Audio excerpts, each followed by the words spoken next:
Hello everyone, this is Gurpreet Kaur. हम लोग अभी न्यूमेरिकल एनालिसिस एंड डिज़ाइन के आगे के कुछ क्वेश्चंस को प्रैक्टिस करेंगे। हमने पिछले वीडियो में क्वेश्चन नंबर 1 को डिस्कस किया था। अब हम क्वेश्चन नंबर 2 को डिस्कस करेंगे। क्वेश्चन नंबर 1 में हम लोगों ने डिस्कस किया था कि कैसे हम लोग iterative fixed point iterative method को यूज़ करके क्वेश्चन सॉल्व कर सकते हैं। अब इसमें हम लोग एक इटरेटिव मेथड को यूज़ करके कैसे सिस्टम ऑफ इक्वेशंस को सॉल्व करना है ये सीखेंगे। हमारे पास क्वेश्चन है कि find the solutions of system of equation using iterative method, मतलब इटरेटिव मेथड का यूज़ करके सिस्टम ऑफ इक्वेशंस का हमको जो सॉल्यूशन है वो फाइंड करना है। तो हमारे पास 3 इक्वेशंस गिवन है। 2a + b - 2c = 17, 3a + 20b - c = -18 and third equation is 2a - 3b + 20c = 17। तीनों इक्वेशन में हमको a, b एंड c की सूटेबल वैल्यू फाइंड करनी है। सबसे पहले हमें अगर a, b, c की वैल्यू फाइंड करनी है तो हम जिसका भी कोएफिशिएंट सबसे बड़ा है उस वाली टर्म को निकालेंगे और इक्वल टू की इधर रखेंगे। जैसे फर्स्ट इक्वेशन में a का जो कोएफिशिएंट है वो सबसे बड़ा है तो हम a को यहीं रहने देंगे और बाकी दोनों वेरिएबल्स को उस साइड भेज देंगे। तो हमारा a = क्या बन जाएगा, 17 - b + 2c/20। ये हमारे a की वैल्यू आ जाएगी। नेक्स्ट अगर हम सेकेंड इक्वेशन में देखें तो 20b, जो b का कोएफिशिएंट है वो सबसे बड़ा है तो हम b को यहीं रहने देंगे और a और c को उस तरफ ले जाएंगे।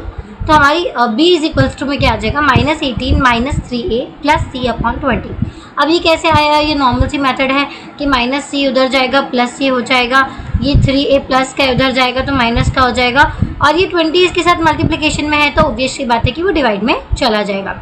नेक्स्ट अगर हम c की वैल्यू देखें थर्ड वाले इक्वेशन में तो c का जो कोएफिशिएंट है वो सबसे बड़ा है तो हम बाकी सारी वैल्यूज़ को उस साइड भेज देंगे एंड देन 20 से इसको डिवाइड कर देंगे। हम लोगों ने 17 - 2a लिख दिया प्लस 3b लिख दिया और अपॉन में 20 लिख दिया। ऐसे करके हमने a, b, c की वैल्यू निकाली एंड देन हम क्या करेंगे, अब a, b, c की वैल्यूज़ में हम पहले a0, b0 और c0 निकालेंगे। अब ये a0, b0, c0 क्या है, हमने इनिशियल वैल्यूज़ को अज्यूम करी है। तो इनिशियल वैल्यू हम क्या क्या अज्यूम करते हैं, हम 0 अज्यूम करते हैं इनिशियल वैल्यू हमेशा। तो हमने तीनों की ही वैल्यू 0 रखी, मतलब 17, मतलब हमने अब अगर a निकालना है तो b और c की प्लेस पे क्या पुट करना पड़ेगा, 0 पुट करना पड़ेगा। अब अगर यहाँ पर देखो तो b अगर 0 रखा और c 0 रखा तो ये दोनों वैल्यू 0 हो जाएगी। तो a की वैल्यू क्या हो जाएगी, 17/20 एंड 17/20 इज़ नथिंग बट 0.85। ठीक है, तो a1 की वैल्यू क्या आ गई, 0.85। वैसे b में अगर हम दोनों जगह 0 पुट करते हैं, a और c की जगह 0 पुट करते हैं तो -18/20 बचेगा।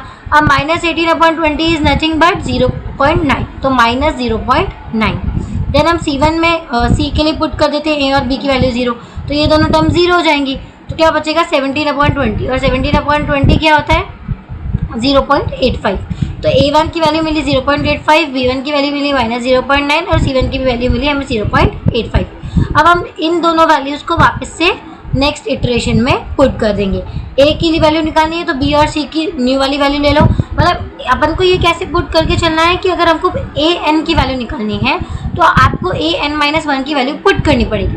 मीन्स अगर a1 की निकाल रहे हो तो a0 की पुट करो, a2 की निकाल रहे हो तो a1 की पुट करो, a3 की निकाल रहे हो तो a2 की पुट करो। मीन्स जो भी आप वैल्यू निकालना चाहते हो उसकी जस्ट पहले वाली वैल्यू आपको पुट करनी, ठीक है।